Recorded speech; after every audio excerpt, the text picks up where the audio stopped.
Welcome to Percolating Change, the podcast where we brew better outcomes one sip at a time. Today, I'm speaking with Theo de Souza, a senior change management consultant at Mosaic and a board member at ACMP ANZ. Theo strives on stakeholder engagement, navigating responses to change, and empowering the way that we move. Theo is also the creator of Change Chat, a platform where he explores the human side of change through conversations with fellow practitioners. Welcome, Theo. Thank you so much for having me. My pleasure. Theo, as is typical in our Percolating Change discussions, could you give us the one sentence that you have in mind to set the coffee table? Yes, thank you for that. Look, for me, it's very common nowadays for us to find our ways of being a solo change manager, starting afresh, starting anew. And a lot of us have transitioned from many different roles, but no one really is able to provide us with the guidance of sort of what's right and what's wrong. And so I'm here today to have a chat about my own personal experience and what's helped me. And hopefully, the listeners out there able to resonate with some of those messages that I talk about. I love that. I think everyone who is, including me, who has actually found their way into change management, we either stumbled into it or we're thrown over the fence into it. Yeah. So very rarely do we get up and decide that's what we want to do. So I might chat about that a little bit later if we have time. Sure. So you said this is what you're trying to do really is to help ease the journey for someone else that's coming in. So is this, who are you targeting this for? Newbies or... Yeah, very good question. I think that while, this could be quite useful to people who are new to change, either transitioning, thinking about transitioning, I think it's also quite valuable to experienced practitioners. Hopefully they'll get a bit out of what I say in terms of how they can continue to develop their career. So target audience, it's probably a range of people out there listening. Yeah. Can I just quickly ask you, what were you doing before change management? Good question. I think a lot of people could probably resonate with this as well. I came from a background of HR and prior to that, operational management. So worked my way, up in sort of the hospitality industry and then, wanted to kind of move out of that. And while I did some studies, more formal qualification, I managed to get into HR and I spent a bit of time there. So that's kind of my background a little bit. I love that. So in terms of who it's for newbies, it's for change managers who are in the field, if you will, and looking at ways in which they can improve on their performance, possibly, and just the way they look at change. Yeah, I think it can be quite valuable to look at, maybe how we view change and our own learning and our journey in a slightly different light. I might not be sharing anything new, but I might give them a different perspective on how they can bolster up their own kind of change profession. So, yeah. Yeah, I like that. And it doesn't have to be new, does it? It's confirmation sometimes, which is perfect. So definitely. Can you give me a core insight, an example to support this question around why now? I know that possibly newbies, because when I have to say, was told that I was going to be a change manager, a change analyst, actually. I'd obviously heard of the word, but I had no intention of being a change analyst. I entered the public service as a trainer. And within a very short space of time, I think, I can't remember which of the big fours came in, but they assessed the project and determined that there was far too many trainers and one of you could go off and be one of these things called change analysts, and that one was me. And it was, I have to tell you, it was one of the most stressful times of my career. Simply because I had absolutely no idea what I was doing. And we all like a certain amount of control, don't we? We want to make sure Definitely. that we get into work, we know what we're doing, we like what we're doing. And Of course. now that I've been through that harrowing experience, took about 18 months. I've always got the change, no, not the change hat. I've always got the training hat on. Yeah. Who needs to be trained? Who needs to work differently? So it was a blessing in disguise, to be honest. Oh, for sure. Yeah, And it's a very good point you raised. You've actually talked about your own personal change journey in itself. You were kind of forced to do something, and then you kind of have to try and figure out, okay, how am I gonna that's navigate it. my way through? And the best thing you said, 18 months, right? That's such a good time frame of an example of change adoption.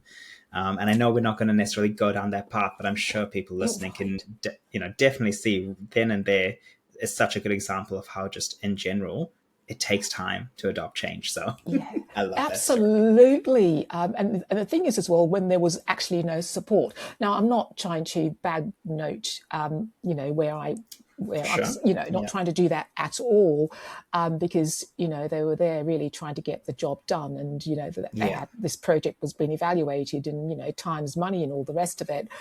So I did have to go and figure it out, so put myself on a couple of courses and try Yeah. to understand what change management was. And then the Yeah. penny clicked after 3 days. I put myself on one of these courses, and I can't remember what it was called, but it really did the trick for me. And the government department I was with, they paid for the course as well. So Yeah. so that was really great. And then I went, oh, okay. So that's what it's all about. We have to, I'm definitely not going to manage change the way it was managed with me, For you. because Yeah. because maybe I could have adopted a lot quicker, If if you haven't someone given had the right support and the taken the structure. right support and the structure. Yeah. So, tell me, what are 1 to 3 things that you would probably do tomorrow if you were starting as a newbie, and perhaps, encourage others Yeah. to think about the same? That's a very good question. I think that if I was to give you maybe 3 key takeaways, I love the Yeah, doing things in threes. I So love that too. um, it's how our brain works, and Yeah. it's a good way to think about things. You touched on that first one definitely as a key point there. If you're coming brand new into the profession, this is what I did to help me understand, what was expected of me or of a change professional. It's that learning journey. The way I look at it, learning is continuous. It can be formal, but it can also be informal. So there are definitely some formal structured courses that are out there that people can do. Mm, I'm not going to name any one just because I don't want to, promote and not, and forget of another, but there are a few yes. key ones out there that I definitely suggest doing. They give you a structured approach. They give you guidance on these are all the things that you should think about as a change professional. That in itself, though, I would say is probably not the be all and end all. It gives you a good starting point and a good, like you said, a good foundation to understand what the profession is. Yes. But it's also that informal learning that you can do either on the job or whether that's through things like LinkedIn, following other professionals that are in the space, having a conversation. That's where you can get a lot more of that informal learning to support your understanding of what it is you do. So for me, Mm, first and foremost, it's that learning aspect. The second key thing that I would do, and I will always do it in a heartbeat, is get a mentor. It doesn't yes. matter, where you find those people. It can be through more formal, structured approaches, ACMP, CMI, other networking bodies. They all offer mentorship programs. It Mm, can be informal. You might find mm, someone, through LinkedIn, through a networking event, or whatever it is. And if they're in the change space, they've been in it for even a little while. That's a little while longer than you. They have mm, that lived experience, mm. and that is really invaluable when it comes to the space of change, where we don't always have teams of people or leaders within organizations. You may be in an Yes, SME, you may be in a 500 plus organization, and you might be a sole change manager. That's what we're here to exactly. talk about today. So looking Yeah. for mentorship, it's that second point that I definitely say. And my final one is networking or volunteering. For me, I've used a combination of networking. Like you said, I've used chain chat. I've been able to just connect with people. And when it comes down to it, having a simple conversation with someone can really open your eyes up to a different way of looking at change. I've connected with people all across the world. I mean, you and I are in different countries, but even speaking to people across, the UK, US, South Africa, we all do change and we all have similarities, but it's in those differences that really help you think about, okay, how do I now apply this to my next, change program or whatever it is I'm doing? And as you iterate, that's where you learn and you develop. Yeah, absolutely. I agree.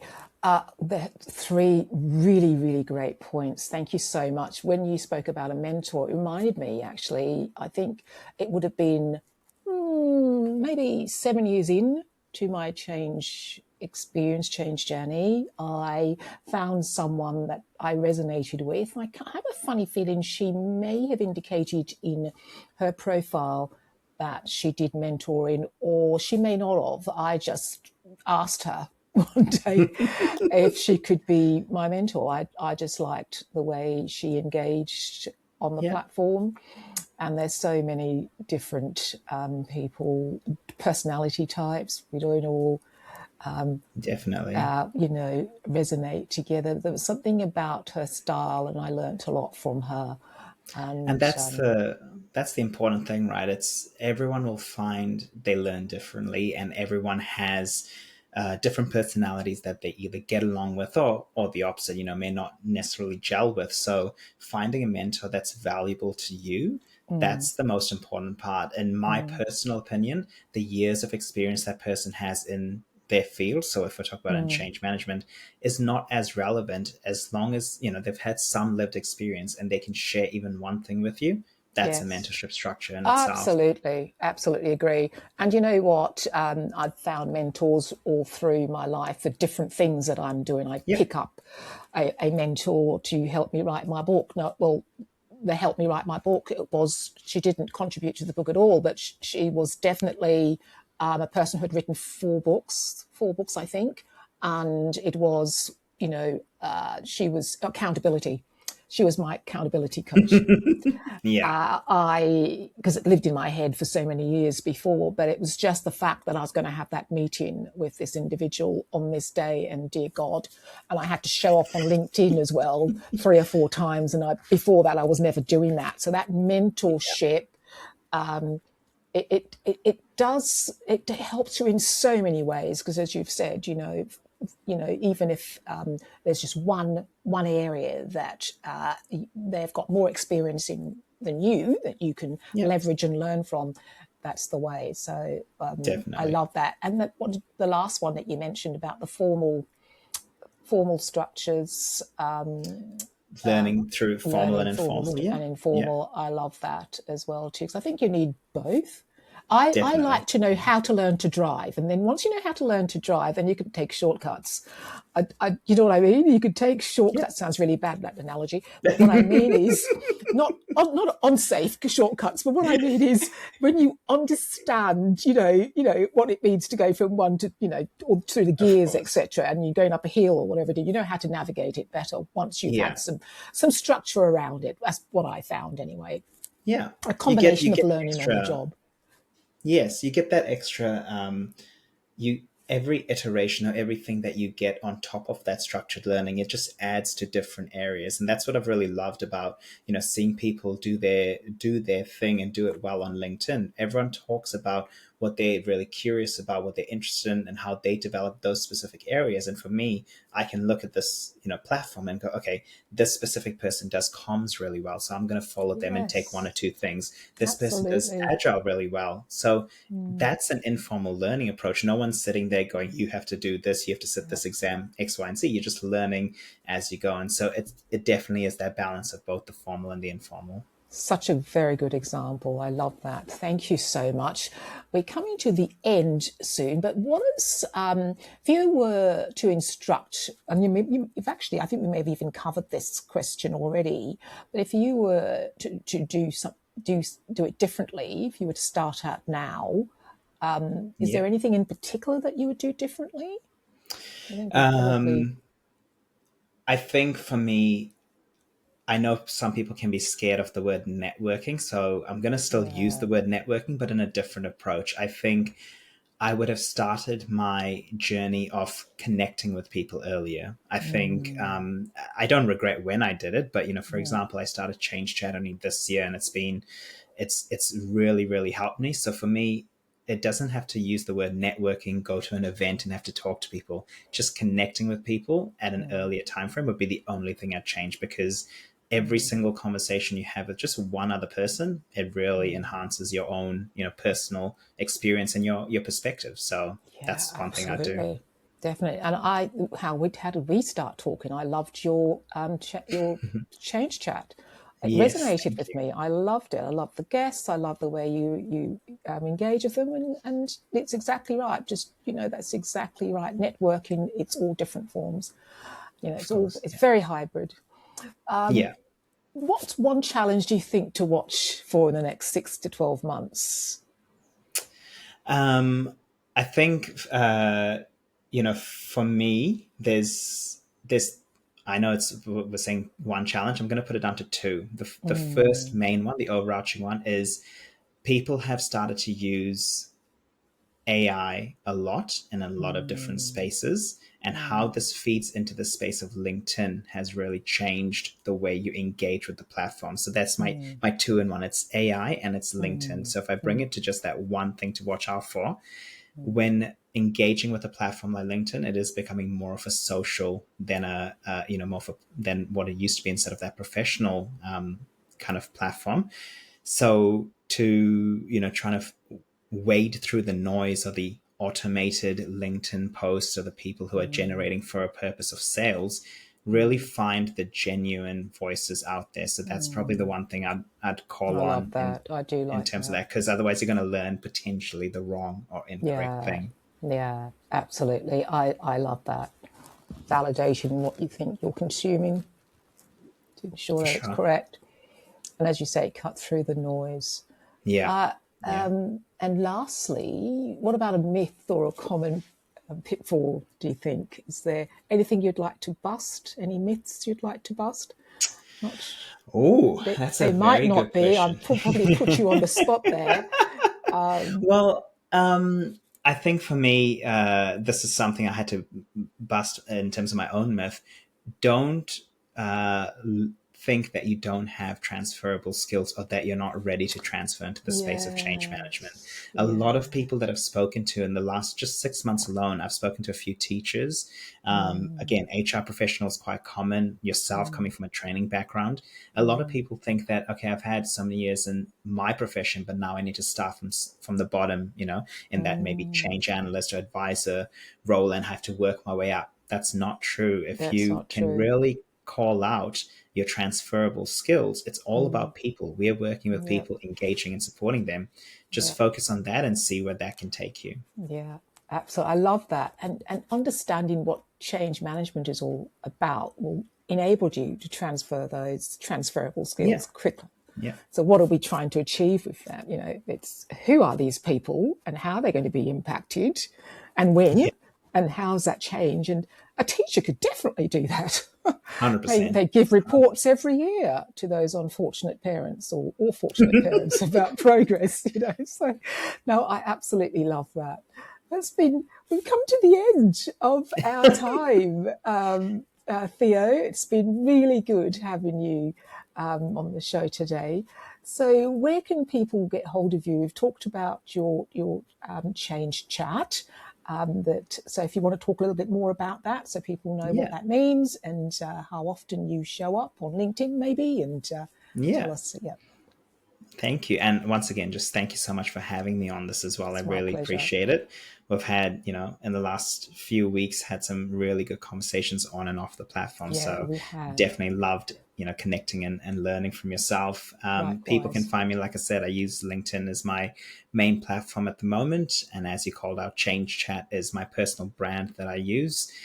So I have a combination of my own podcast, which is very short form, 3 for 3. And those are with different people. I always reach out to people. If someone wants to do one with me, feel free to obviously, reach out to myself via LinkedIn. Otherwise, every fortnight, I also put up a post, usually on a very specific and single topic, just to get some learning and some engagement. It'll be usually a question or something to do within the space of change, with the sole aim of figuring out, everyone else out there, how are they doing it? How are they doing it differently, or do they agree with, or disagree with certain ways? So that's kind of my main platform at the moment that people can connect and engage with me on. Excellent. Thank you so much, Theo. And to our listeners, it's been great having you here. If you have enjoyed what you've heard today, please like and subscribe, and look out for other short episodes coming up. Thank you so much. Thanks, Theo. Thank you.